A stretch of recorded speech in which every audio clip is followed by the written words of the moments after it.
Everyone, কেমন আছেন? অনেক দিন পর আবার একটা রান্নার ভিডিও নিয়ে চলে আসলাম। এটা আজকের ভিডিওটা হলো রিকোয়েস্টেড ভিডিও। আমার মেয়ের অফিসের কালিগস এটা বলেছে, আমাকে রিকোয়েস্ট করেছে যে ছোলাটা কিভাবে আন্টি বানাও একটু দেখাবে আমাকে, মানে শিখিয়ে দিও, মানে পোস্ট করো। ওই অফিসের পটলাকে দিয়েছিলাম ওদের ছোলা, তো তখন খেয়ে খুব ভালো লেগেছে, সেই জন্য। তো আজকে আমার গ্যাস নেই, শুধু ইন্ডাকশানে রান্না, অনেক দেরি হচ্ছে।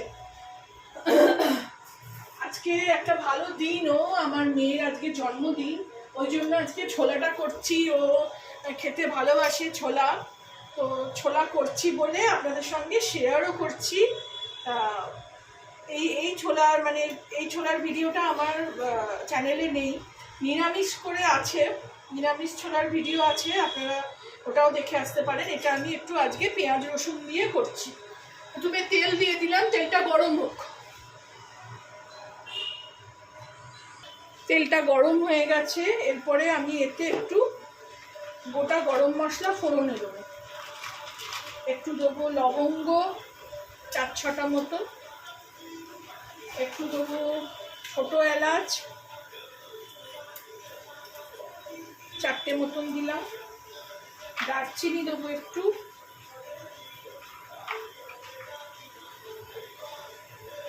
দারচিনিগুলো খুব শক্ত, দারচিনি দিলাম, আর একটু জিরে দেবো। অলরেডি তেলটা গরম হয়ে গেছে। ইন্ডাকশানে রান্না করছি তো একটু টাইম লাগে। আমি তো যখন হায়দ্রাবাদে এসছি তখনও আমি সেই সময়টা সমানে 6 মাস ধরে ইন্ডাকশানেই রান্না করেছি। এইদিকে দেখুন সব গুছিয়ে রেখেছি। এদিকে ছোটো ছোটো করে আলু দেবো একটু, এদিকে ছোলাটা ভেজানো আছে, আর এদিকে পেঁয়াজ, টমেটো, কাঁচা লঙ্কা, আদা, রসুন। প্রথমে গরম মশলাটা হয়ে গেছে, আমি পেঁয়াজটা দেব। এগুলো আমি কোয়ান্টিটি কিছু বলছি না, আপনাদের কোয়ান্টিটি অনুযায়ী আপনারা করবেন। আমি মোটামুটি এখানে 300 গ্রাম ছোলা করছি, তার মধ্যে আমি 1.5খানা বড় পেঁয়াজ 1.5খানা মতন দিয়েছি। পেঁয়াজটা একদম লাল করে ভাজবো। তেলটাও আমি এখানে একটু বেশি দিয়েছি, এইসব রান্নাতে একটু তেল বেশি লাগে। তো আমি পেঁয়াজটা ভেজে নিয়ে ফেরত আসছি। ফিরে আসলাম, দেখুন পেঁয়াজ ভাজা হয়ে গেছে। এর থেকে বেশি চাই না, এরকম হলেই হবে।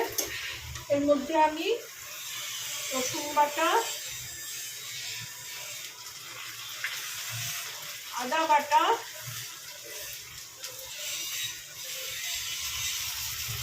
পরিমাণ মতো যতটা লাগবে,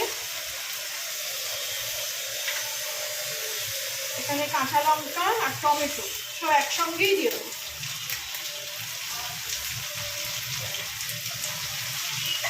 আর দেবো এখানে আলুটাও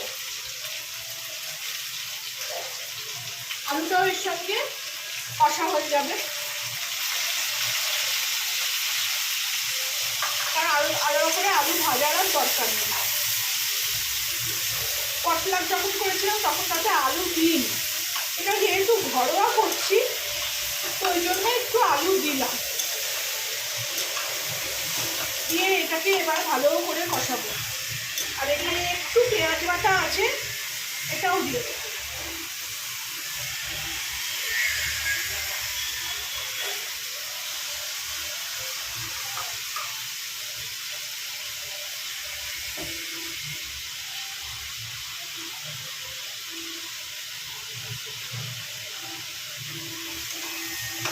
দিয়ে এটাকে কষাবো। এর মধ্যে এবার শুকনো মশলাও দিয়ে দেবো।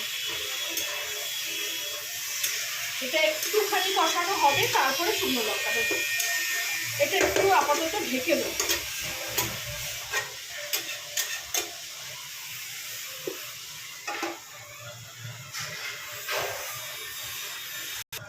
ফিরে আসলাম, এবার এখানে ঢাকাটা খুলি। এখানে একটু আমি জল দিয়ে দেবো। দেখুন তেল ছেড়ে এসছে অলরেডি।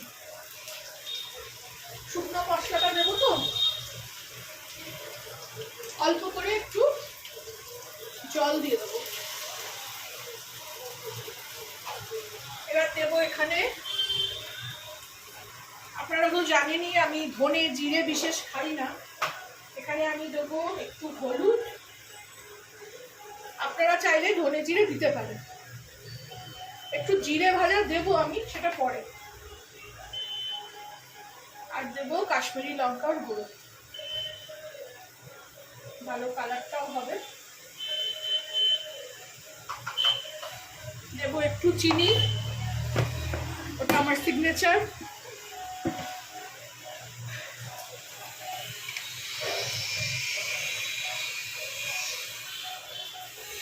স্বাদ অনুযায়ী,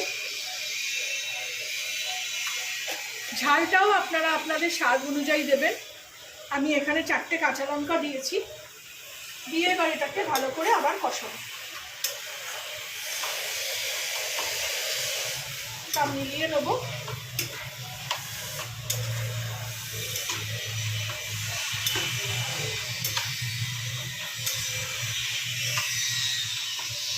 একটু আঁচটা এখানে কমিয়ে দেবো, দিয়ে আবার একটু ঢাকা দিয়ে দেবো, হোক একটুখানি কষানো হোক। ফিরে আসলাম, খুব ভালো গন্ধ ছাড়ছে, এই দেখুন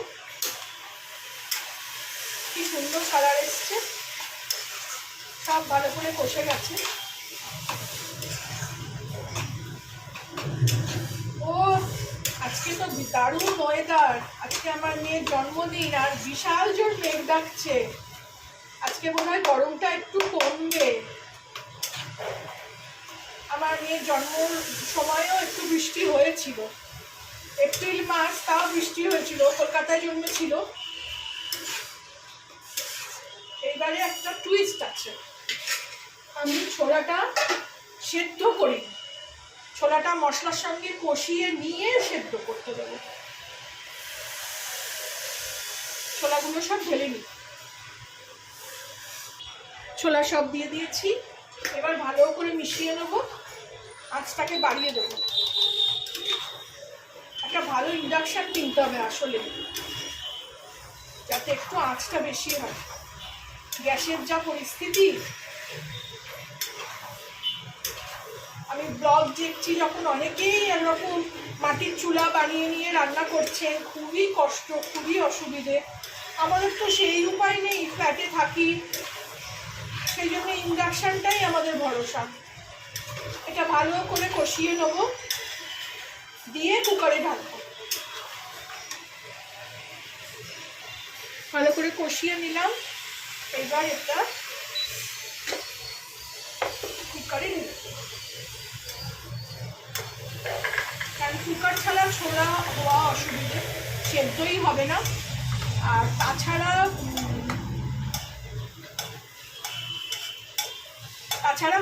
ছোলা তো ভিজিয়ে রাখার পরেও শক্তও থাকে। একটু আমি এখানে এও দিয়ে দেবো, আবার সোডাও দিয়ে দেবো, এটা হোক। আমি একটু জল গরমও করে দেবো,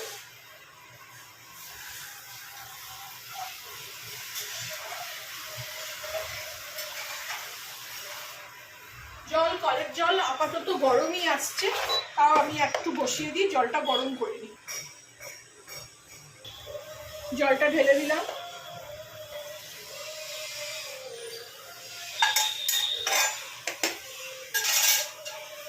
জোর আঁচে দিয়েছি।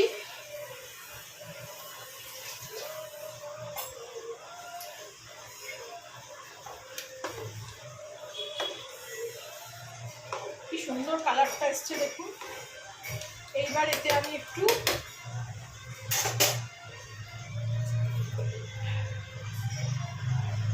নুন দিয়ে দেবো স্বাদ মতো,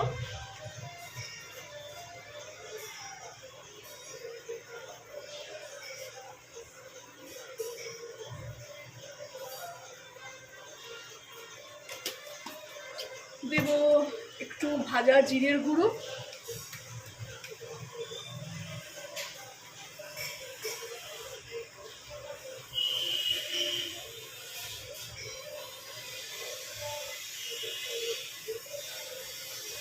দেব একটু গরম মশলা,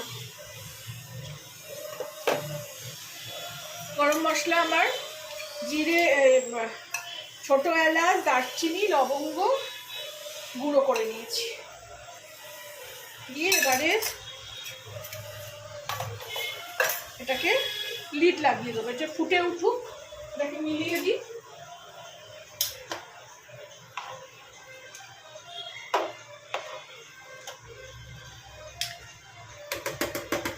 আসলে সবসময় একই রকম মশলা হয়তো আমি দিই না, কখনো কখনো কিছু দিই, সব সময় একই রকম রান্না হয়তো হয় না। এবার রান্না করতে করতে সেটা হয়ে গেছে, তো এটা আবার লিড লাগিয়ে দেবো আর খুলে ভালো একটুখানি কাসুরি মেথি দেবো, এতে একটু খাবার সোডাও দিয়ে দেবো যাতে ভালো করে সেদ্ধ হয়ে যায় জিনিসটা।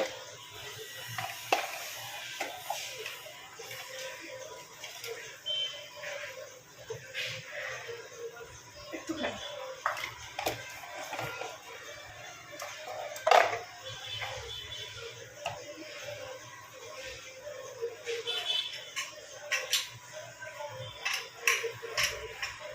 এবার এটাতে লিড লাগিয়ে কমিয়ে দেবো, দিয়ে অন্তত 4-5টা সিটি পড়বে। আগে জোরে থাকবে, আগে প্রেশারটা ধরে নিই, তারপরে এটাকে কমাবো। ফিরে আসলাম, 5টা সিটি পড়ে গেছে, এখন এখনো ফুটছে।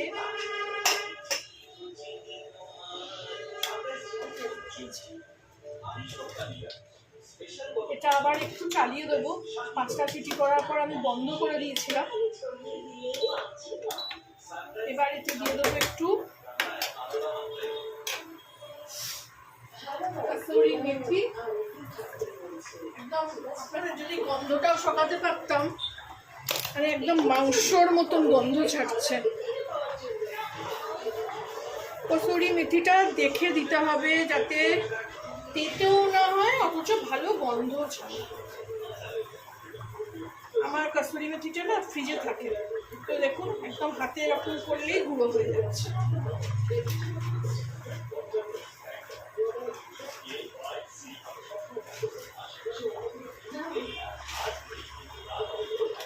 দিয়ে এটাকেও একটু নাড়িয়ে দেবো।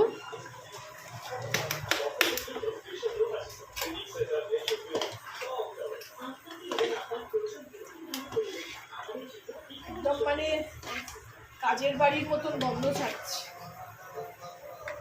আর দেবো একটু এতে ঘি।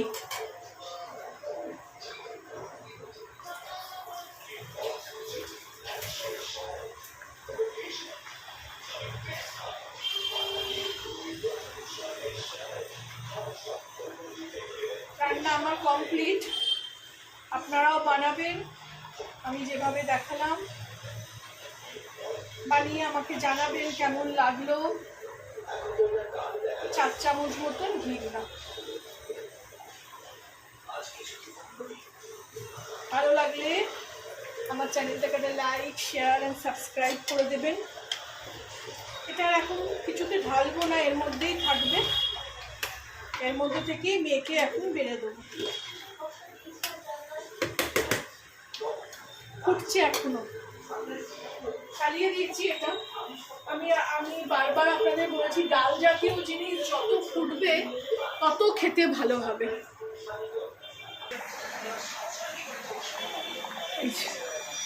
Final look.